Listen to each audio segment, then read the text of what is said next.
Welcome to this episode. I'm talking with Claire Miles. She's a history blogger and very active on Twitter, which means she is absolutely great to talk to about history. As you know, I love talking to students, scholars, academics, amateurs, history bloggers. Their passion for the topic really stands out, and it's so great to learn from them. Also, not all the topics here are Canadian, but I am. I'm Rosie. I'm a francophone from Canada, and this is my podcast. I guess now we delve into some great history, eh?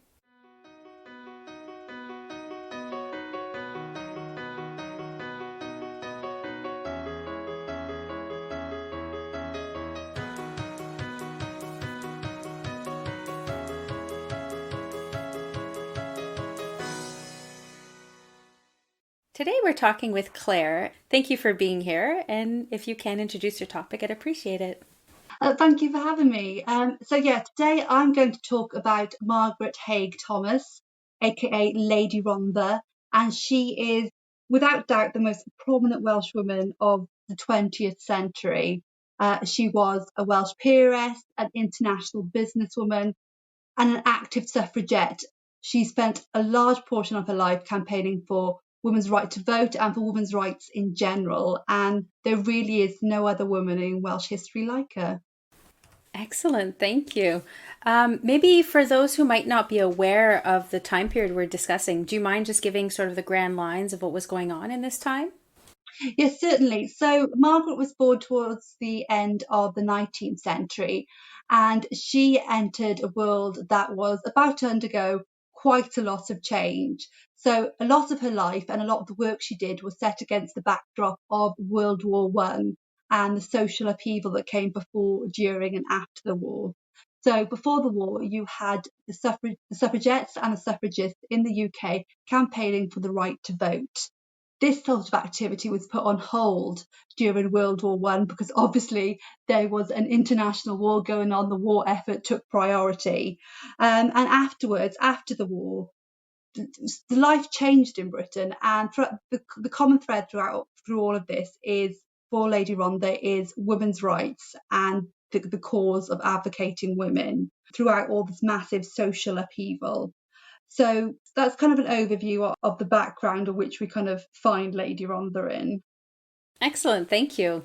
I guess we can start. So you mentioned she was born just prior to the war. So did you want to start at the beginning and give us a little bit of a taste? We might as well start at the beginning, mightn't we? Yeah, so Margaret was born on the 12th of June 1883 in London. So she actually wasn't born in Wales, she was born in London. And that's because her father, who was an industrialist, David Alfred Thomas, he was an MP, a Member of Parliament. So as you can imagine, he spent a lot of his time in London at the Houses of Parliament. So her father was David Alfred Thomas, who was an industrialist. He'd inherited a lot of wealth and a lot of coal mines in South Wales. And his mother was Sybil Haig, and she was this is kind of one of the reasons I got interested in Margaret initially, as well as an amazing life. Her mother, Sybil Haig, actually lived not that far away from me, about 20 miles down the road, in a little village called Llanbadarn Fynnyd. So that's how I first got interested in this family. So those were Margaret's parents, and like I said, she was born in London, but the family spent a lot of their time in South Wales near Carleon in their home. So that's where she started her life. And one of the kind of defining features of her young life was that she was really, really close to her father. He said they were best friends, best butties, as we say here in Wales, which was quite unusual for the time. He was a really, really hands-on parent. He trained his daughter up in his business eventually, gave her his title. They were really, really close. Which is quite unusual for aristocratic familial relations at the time. That relationship was going to become a defining feature in her life. She's got actually quite an interesting young adult life as well. She tried to study history at Somerville College in Oxford, but it wasn't for her. She left after 2 terms. There's a bit of a debate between why exactly she left. Some people say it wasn't for her, it wasn't intellectually stimulating enough for her. And some others say that perhaps she wanted to get married to find a husband. We may never know. But that's how she spent her younger formative years. And there's a really funny anecdote. I think this is quite interesting, because if this moment in history turned out differently, there's two major players from history that could have had very different lives. So when she was a young lady, her mother tried to set her up on a blind date with Robert Baden-Powell, the founder of the Scouts, the future founder of the Scouts. And basically, he was 6 minutes late turning up to Paddington train station. And she decided that that was 6 minutes too many, and stood him up and left. And I think it's like kind of a flavour from the start. She was a very independent woman, by the sounds of it, a very independent young woman. And this was a trend this was like a characteristic that was going to carry on throughout her life. Yeah, so after her young adulthood and she left school, what did she do and where did she go? Well, like many other women of her station at the time, she got married. She married a member of the Welsh gentry called Humphrey Mackworth, and their money, his family's money, were in coal and copper, very traditional Welsh industries. They got engaged in 1907, but it was quite an unusual match because they were very different people, very much chalk and cheese. Like some days you see some couples and you're like, why are they together? People were saying that about Margaret and Humphrey, because she was very much an independent, go-getting young woman, and he was very much stay-at-home, traditional land hunting gentry type of person. His families were staunch conservatives politically, whereas her family were liberals and very much down the other end of the political spectrum. But they got married on the 9th of July 1908. Yes, let's say that Lady Rhondda, instead of playing the traditional dutiful wife that some may have expected of her, she led a very different life and created a lot of change in the world eventually. Did she have any children with Humphrey? No, no, she didn't. I'll speak about it a bit later on, but eventually her and Humphrey actually divorced. He actually gave her an ultimatum. She was spending too much time in London with her various causes, with her fellow suffragettes, with women's rights activists, getting involved in politics and so forth. And in the end, he gave her an ultimatum to spend 10 out of 12 months of the year at their family home in South Wales, or that was it. And she decided that was it, and divorced him. She would much rather have her good work and her causes than be married to Humphrey. So did her activism start before then, since it seemed to create tension in the marriage? And if so, how did she go about starting and what influenced her? That's a really, really interesting question. And it's a good question because it actually looks like it came from her mother and her mother's side of the family. So her mother was involved in women's suffrage as well. So perhaps she wasn't as militant as Margaret was to become. So Sybil had been a very political and law-abiding suffragist, and she'd actually sat on the executive of the Women's Liberal Federation. And likewise, Margaret's aunts, Margaret's cousins. There's a lot of prominent suffragists and suffragettes among them. Several of her female relatives were imprisoned for various acts during the suffragette campaign. So it's perhaps only natural that Margaret got involved in the cause, and she was really, really committed from the start. There's a great quote attributed to her that says that she was really committed to the cause, and she joined the Women's Social and Political Union, the one that was founded by Christabel Pankhurst, the more militant suffragette one, because she felt that the crust and custom of prejudice was too thick. And I think that's a brilliant quote. And like, she really, really got stuck in. She wasn't afraid to, march down the streets of Newport wearing a sandwich board. And there's another great story where she went up into the South Wales valleys, and I can't remember what town it was exactly, with some fellow suffragettes to, preach the cause to the local population. And they actually got a bit nasty and turned into her, and they were literally chasing her down the street. And she was only saved when her mother came round the corner in the family Rolls Royce with some policemen. So Margaret really, really got stuck in. And I suppose because of her standing in society, the fact she was the daughter of a minister of parliament, she was the daughter of like she was minor aristocracy. She managed to get some of the big hitters in terms of the women's suffrage world to come to South Wales and speak to the local people. She managed to help get Emmeline Pankhurst down to Newport to speak in 1909. And I know that she also managed to get Margaret and Elizabeth Garrett Anderson to speak in Cardiff. So she was very extremely well connected in terms of women's suffrage and the main sort of players in that field. But she's probably most remembered for some of the more controversial things she did while a suffragette. One of the noticeable incidents in Margaret's suffragette career was when Herbert Asquith was campaigning during the election campaign in 1910, and he was going up to St Andrews in Scotland to address a meeting, may I add, a men-only meeting, and Margaret decided to jump out on his car as it passed and actually jumped onto his bonnet, and the police turned up and tried to arrest her and get her off the car, and she tried to run away, and she was rescued by a passing golf caddy from the nearby golf course.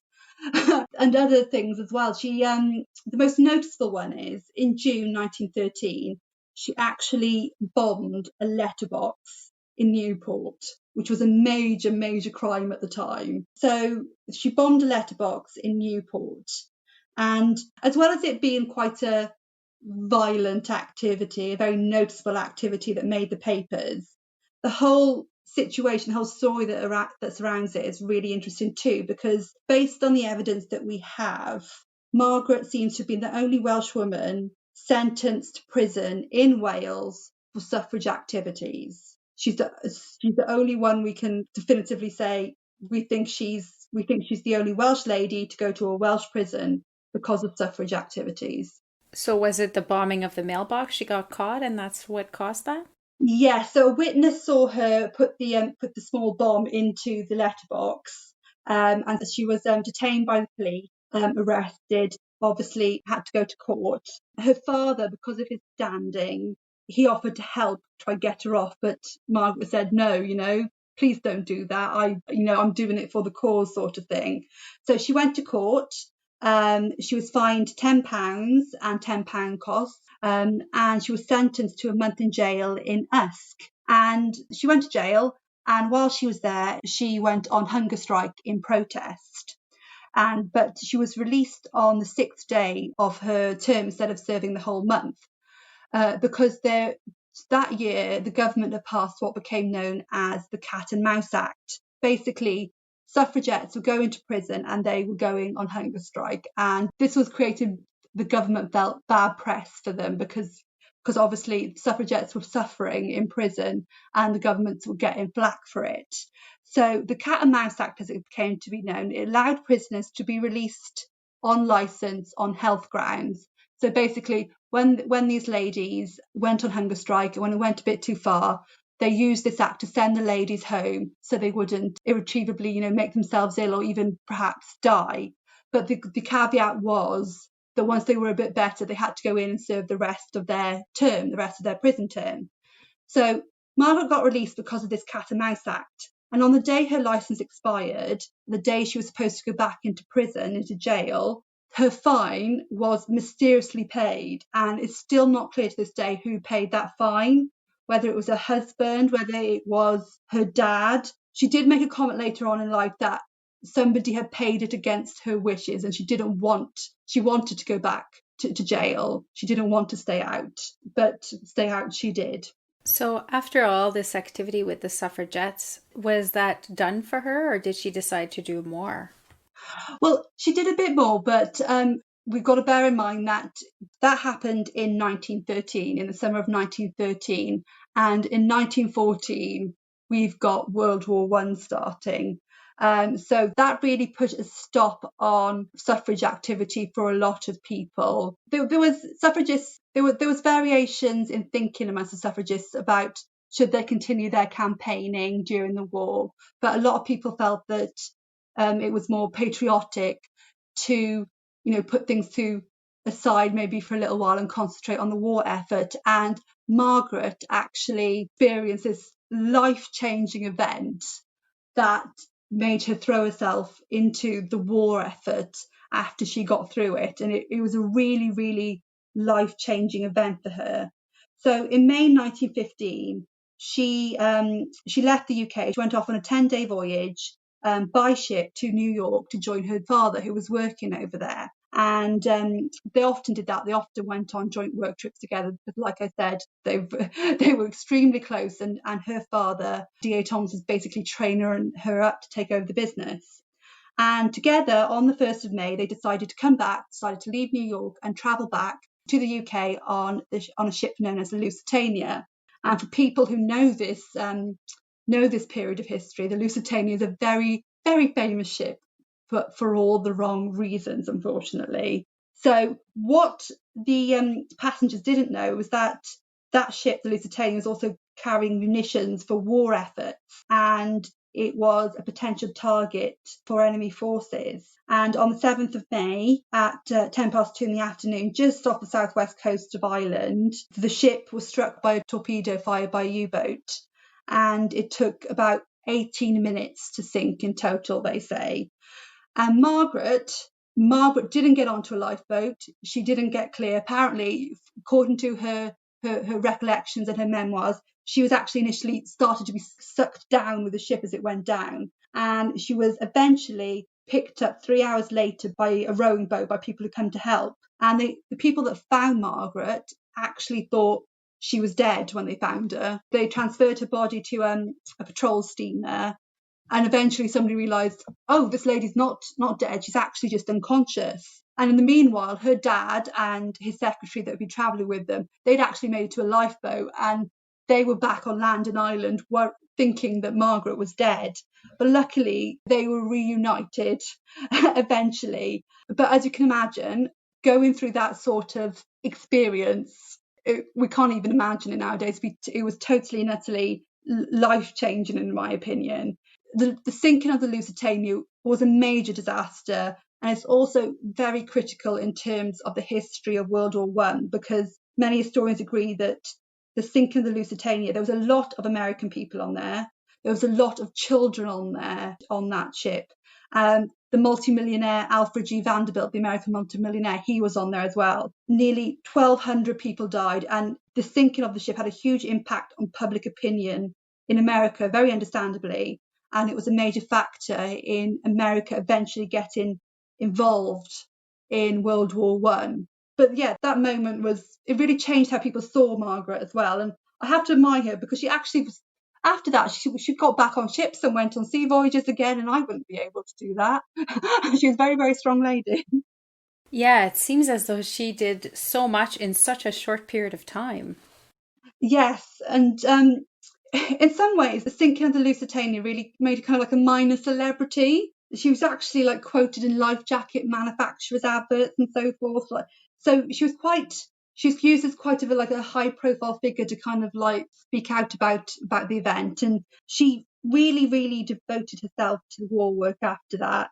And her achievements during World War One, everyone did their bit, and Margaret definitely did her bit for the war as well. She helped organise placements for 800 Belgian refugees in Monmouthshire.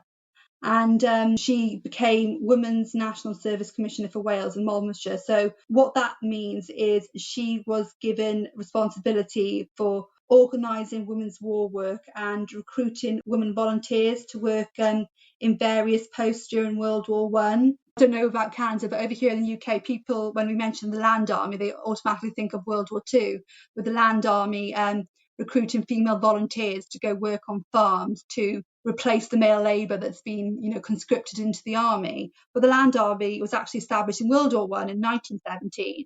And Margaret played a crucial role in going around like the South Wales markets, talking to local farmers and, finding people to go work on their farms.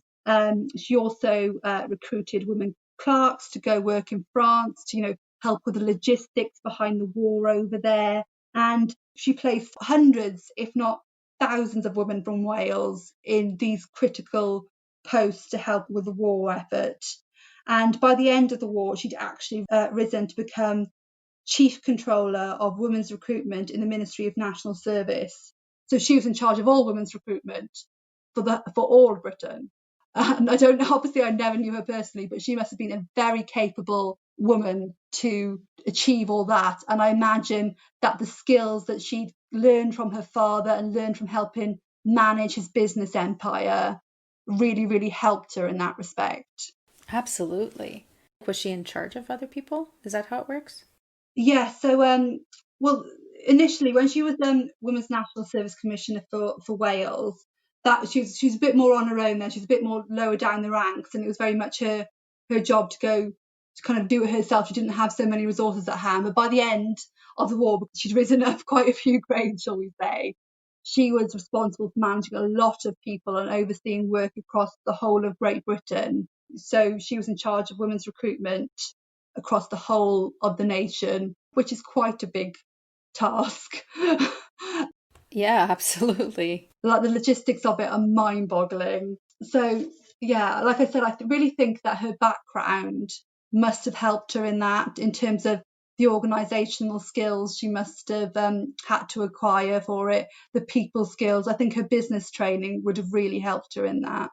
So, have you mentioned all of the industries that she touched? You said, some of the farming and some of getting the women involved and recruiting them. What else did she do besides that? Did she touch any other industrial stuff? Oh yeah, she touched a lot of industrial stuff. Yeah, so that's kind of the sphere that Margaret operated in during World War One. And while that was happening, World War One was going on, and while Margaret was doing her war work, her father he'd been given a peerage in 1916, in the New Year's Honours List for his war work, and he'd also been made a member of the Privy Council. He eventually became a food controller during World War One, so he was responsible for all the like managing the food supplies of the entire country, making sure everyone had enough to eat, which was, as you can imagine, a major job. But because he'd entered this high office, this high public office, basically he had to resign his directorships from his businesses. So at the same time, as while Margaret was doing her war work, she had to step up and take a leading role in her family business at the very same time. So her father, his main background was the coal industry, and he was a major coal magnate in South Wales, and he's kind of remembered in in that sphere. He managed multiple collieries, and basically he made them work together a bit better, and they didn't compete against each other so much. I must admit, I'm not an expert in coal history and coal industry history, but he's quite a pivotal figure in modernising and making the coal industry more effective. But he had his fingers in a lot of pies, and like I said, Margaret picked up the mantle, and in some ways she went even further than her father in terms of industry. So by 1919, so 3 years after her father had resigned the directorships, she was sitting on 33 boards and she was chairing 7 of them. She held more directorships than any other woman in the UK in the 1920s, and she was globally recognised as, this amazing international businesswoman. The New York Times in 1927 called her the foremost woman of the British Empire. And what makes it amazing is A, she's doing it while World War One is on. B, she is very much a woman in a man's world as well, especially all these heavy industries like coal and so forth. She was very, very much a woman in a man's world. Like women at this time, women weren't even members of stock exchanges. They couldn't go into gentlemen's clubs, all these places where business were done. But technically, Margaret couldn't go there. But the one thing about World War One is that the absence of men had gone off to war, and many men unfortunately didn't come back. This absence of men made others a little bit more accepting of women in business, a little bit more accepting of women filling those holes, if you will. But yeah, she had interests all over the world, in America, in Canada. She owned, or she partially owned, newspapers and journals, including Welsh language publications. She was involved in global shipping companies, insurance. Like, there is not a pie that Margaret did not have her finger in, if you excuse the expression. She was an amazing businesswoman. I really don't know how she did it all. And to top up all that, in 1926, she became the first, and to this date, the only female president of the Institute of Directors. That is probably one of her crowning achievements in terms of her business life. She was unanimously voted in, and she went back in as president again the next year. She was president for a decade in total of this very prestigious business membership organisation. In terms of being a businesswoman, she was the leading businesswoman of the Western Hemisphere. So she created opportunities for women to get into business and commerce, and she was a strong advocate of women in the workplace. She really wanted to keep the opportunities that war had brought women. So she founded something called the Women's Industrial League, and she became its president, naturally, and that sought equal training and employment opportunities for women in industry. But there's countless stories of all these organisations and chamber, like she was one of the first members of the London Chamber of Commerce. There's all these amazing little stories of what she did to facilitate other women in the world and how she broke the mold in terms of getting membership of new organisations or new roles. It would take a very, very long time to list all of her achievements in the business world because there were so many. She was just an amazing woman. Yeah, I also wonder, she must have had a magnetic personality. She seems to be really good at connecting with people, understanding the needs, and then leading them. Yes, yeah, she must have been. It's hard to say without actually like considering her lifespan. Like she passed away. She didn't pass away until 1958, and I must admit I've never seen any like video coverage of it, like video footage, because that would be amazing to see her actually interact with another person, because you do get those really charismatic X factor people in history, don't you? The ones that are the natural leaders and the natural communicators. And it strikes me that Margaret must have been one of those in order to achieve this volume of achievements. She must have been a very, very special lady. We've talked a bit about the World War One. Was she active still during World War Two? Did she do any other things and then? She wasn't so much active in World War Two. After World War One, like I said, she had a business empire and she started to kind of diversify her interests as well. And she actually picked a bit of a passion project, I think we would call it now. So in 1920, she founded kind of a weekly periodical called Time and Tide. And it was a weekly review sort of magazine, an opinion paper. It was very much focused on modern culture, democracy, but it was very much woman focused as well, about equal rights for women. And she created this amazing board and company full of contemporary female businesswomen and thinkers to oversee, this really quite radical, distinctive interwar weekly publication.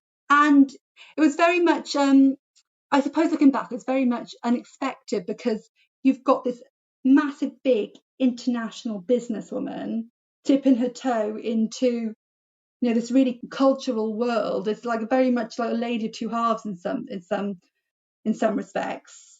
So this magazine, it's really interesting, and I believe if there's any listeners based in Britain, I think I want to say the London School of Economics are doing a exhibition on this specific magazine or on interwar weekly periodicals. That it was due for later on this year, but I know that they'll specifically be looking at the influence and the impact of Time and Tide, which was established by Margaret.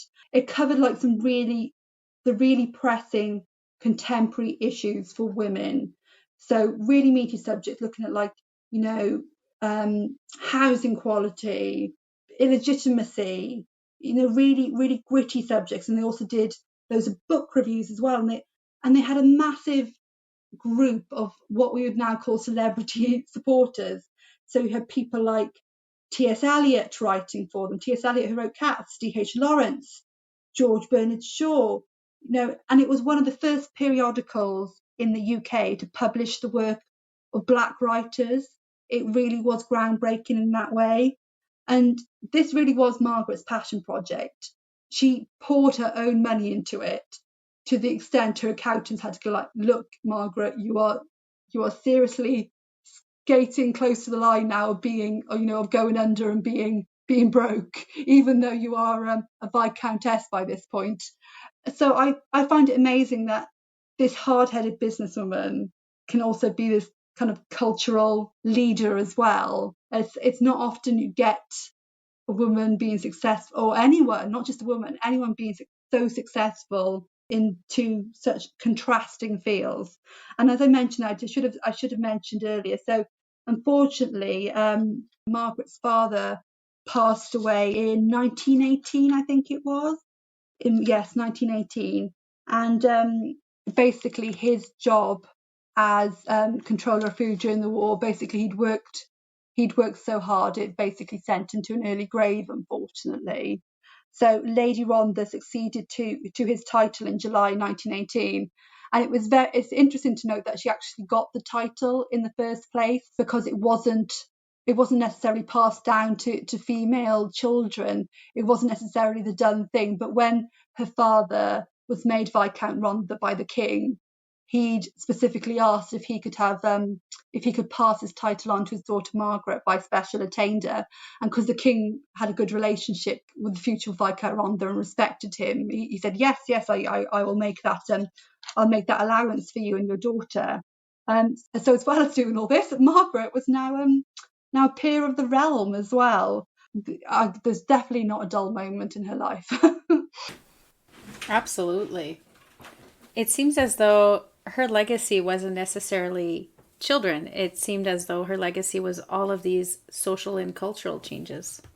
Her legacy, in terms of women's rights and putting women first, it is so impressive. Like I've said throughout this, she fought at every opportunity for women to make inroads in some way.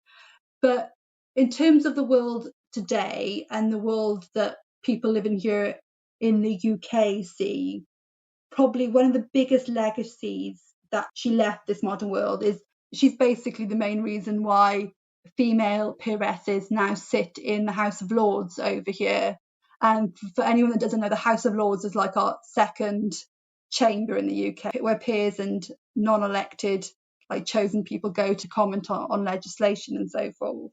But for many years, women were not allowed to take their seats in this second chamber in the House of Lords. And as soon as Margaret received her title after her father's death, she said, I'm going to petition the king. I want to receive a writ of summons to Parliament, like other new peers of the realm, like other male peers of the realm, and I want to take my seat in the House of Lords. And given her track record, that probably wasn't surprising to a lot of people. So she petitioned the House of Lords to hear her case, and in March 1922 it brought before a committee, and they decided to grant her the right to receive a writ of summons to sit in the House of Lords.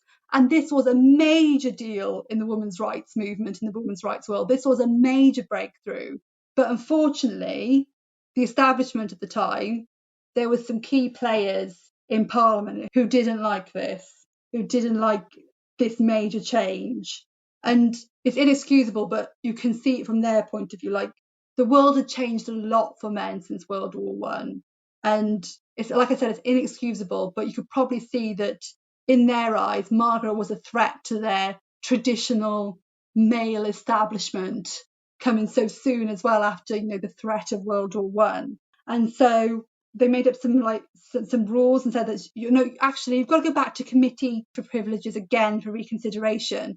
But then they enlarged the membership and they put members in it who totally and utterly tore Margaret apart and were totally against her. And they said, well, your male heirs can take up their place in the House of Lords, but you can't. And they rejected the claim. So they did a total and utter U-turn, bent the committee process to their whim, and chucked Margaret's claim back out, basically, which must have been a major kick in the teeth for such strong, independent women. And basically, she spent the rest of her life, the majority of the rest of her life, fighting for that right to sit as a peer in the House of Lords. I can't imagine how she must have felt about it. So it didn't happen until 1958. The Life Peerages Act of 1958 finally gave provision for women to be created lords on the same terms as men. So, as I said, Margaret spent the majority of her life fighting to take her place as an hereditary peer in the House of Lords, which you can't imagine what it would have been like for a woman like Margaret. And it did eventually happen, but it didn't even materialise until after Margaret had unfortunately passed away. So in 1958, they created something called the Life Peerages Act, and this finally gave provision for women to be created lords on the same terms as men. However, there was a bit of a difference here. Margaret was an hereditary peer. She'd inherited her title from her father, and that supposedly gave her the right to sit in the House of Lords. This new Life Peerages Act only gave that right to newly created peers, so not hereditary peers, newly created peers as created by the government of the day and so forth. So there was a bit of a difference there about the type of female peers that could sit in the House of Lords. So this new bill, this Life Peerages Act, this was given royal assent in April 1958, allowing these new created female peers to sit in the House of Lords. Margaret died 3 months later, and towards the end of July 1958. And then the public announcement about these new female life peers that could go sit in the House of Lords, these 4 new female life peers, was literally made the day before her funeral. That's terrible. I know. She knew the act had been passed. She knew it didn't affect her because she was an hereditary peer. But I'm guessing, given her track record, she would have celebrated the fact that it was a victory. You know, those women, despite whatever type of peerage they had in the House of Lords, I'm pretty confident she would have been a supporter of that. But hereditary peeresses, so a peeress like Margaret was, she was only given, these type of peerages were only given the right to sit in the House of Lords by their own hereditary right. That wasn't given until 1963. So that's another 5 years later in the Peerages Act. And it's not a coincidence that at that time Britain was trying to sign up to the UN Convention on the Political Rights of Women. And the fact that hereditary peeresses couldn't sit in the House of Lords was a bit of a stumbling block to them signing up to this UN convention. And so that's what prompted them to finally do something about it, which is a bit of a bad reasoning. But Yeah. I still feel, though, as though Margaret really got everything started. I mean, just her application and her saying she had a right to do so, she must have really been that catalyst that sort of led the right way. she did not let it drop. She spent her life fighting for it, and she campaigned 40 years, nearly 40 years to get what was due to her. But it's really nice to know that her portrait now hangs in the middle of the Peers' dining room in the Houses of Parliament over here. And it's surrounded by portraits of the former Lord Chancellors and other great and good. And it's like, so her portrait hangs in the dining room of the Houses of Parliament, in the House of Lords, the Houses of Parliament, and she's centre stage. And I'm like, it's some sort of recognition, a belated recognition that, you know, she did make that difference and she was entitled to that seat, even though the men at the time said no. And I really kind of like the fact that, you know, she's there now, keeping an eye on them, making sure they're doing what they should be. Yeah, absolutely. Yeah. And I'm happy that she did get recognition, even if it's posthumously. Yes, and it's interesting because whenever I talk about this wonderful lady, there's not many people that know that much about her. She's really underappreciated and under-recognised, despite all the amazing achievements of the life and the fact she really devoted her life to both public service and the cause of women and women's rights. It's interesting to think about why she's not recognised and why isn't she as famous as, you know, the other suffragettes, as other female political figures. And I must admit, I've got some reasons in the back of my head, but I can't quite explain it, why she has been overlooked after giving her whole life for really noble causes. Absolutely. Well, I guess that's a good end point for her life story. So you had shared a fun fact with me when I had questioned you at first, and I'd love it if you could actually share that story with everybody. Okay, this one always makes people stop in their tracks. I've actually swam with sharks in the past. They were only about 10 feet long, I say only, but that always gets the conversation going at parties. Yeah. How did you come to swimming with sharks? I was on holiday in Mexico, and yeah, that's where I swam with them. And I managed to fit a lot into that holiday. I swam with sharks. I swam with turtles, the giant sea turtles, and I did stingrays as well. So yeah, I really threw myself into that Mexico holiday.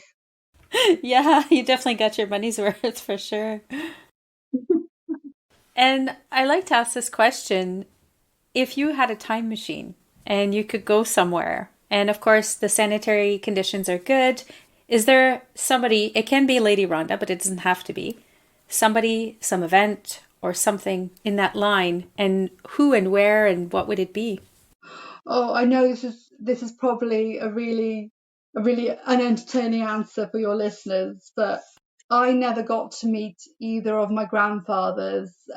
They both passed away before I was born, and I've always, just wondered what they were like and what their personalities were like and what they were like as people. So I would go back to before I was born, a good couple of years before I was born. So, because my mother's father passed away when she was 14, so that would have been I'm trying to do my maths now, that would have probably been the early 70s. So, yeah, probably I'd go back to the early 70s so I could meet both of my grandfathers and see what they were like as men. That's incredible. Yeah, I didn't know my grandparents either. They passed away before I was born also. I understand. It'd be great to hear the stories and to understand more about your own family and culture. That's a great answer. I meet so many people who go, like older people who remember, oh, I remember your granddad, he was XYZ, he was a lovely person, he was like this. And I'm like, I just, I'd love to, if the technology existed, if the time machine existed, I'd love to find that out for myself. Yeah, absolutely, absolutely. I think many of us would love to meet our ancestors at some point. Yeah. Well, I guess I can say thank you. I mean, this was very informative and very fascinating. She is definitely underappreciated, and I think and I hope that somebody's going to get interested and perhaps maybe just research a little more on Lady Rhonda's life and understand, what kind of contribution she has made in history. So, thank you very much for sharing this with us. No, you're welcome. And I'd say if there's anyone out there listening, this lady deserves a film about her life. I mean, she survived a torpedo. What more do I have to say, really? The special effects team could have a lot of fun with that. Yes. So thank you so much for being here. I really appreciate it. No, thank you for inviting me.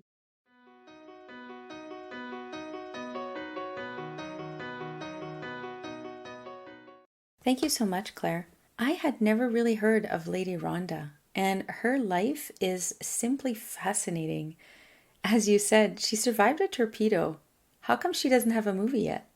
The book recommendation today is Turning the Tide: The Life of Lady Rhondda by Angela V. John. You can find me on social media, Instagram, Facebook, Twitter, at HistoryA. You can also check out the website, historya.com, and send me a message. I love hearing from you. If you have a moment, I would really appreciate it if you rated the podcast. This helps people find me, and it's a huge help. Thank you for the time you spend in doing so. I also want to thank my husband Jamie and our brood of kids, our family, our friends, all the great teachers I've had. Without you, I would definitely not be adventuring through history. Un grand merci.